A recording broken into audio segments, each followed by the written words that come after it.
button. So with a normal button, you can see in this auto mode, it's basically just showing what's going on at the time, and we want to be able to see the transition. So what we're going to do is we want to only save the data when it's transitioning. We want to set this trigger right here. So when I'm going up and down, you see it's going between those two.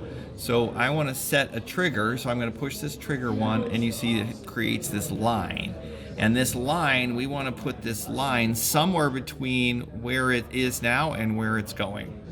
Down here, when it talks about the trigger type, we want to look for an edge.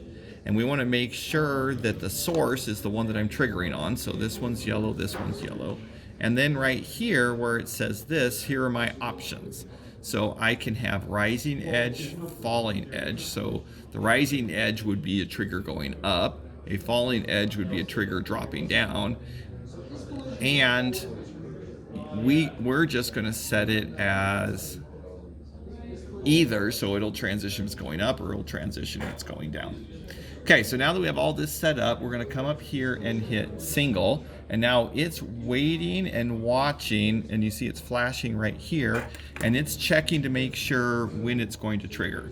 So I'm going to push the button and see it triggered right at this point. The other way, so I'm going to hold down my button and I'm going to hit single. Now I'm looking for a falling edge. So then I let go of my button and you can now see the transition down. So every time you want to re-trigger, you hit single and then it'll be set to trigger.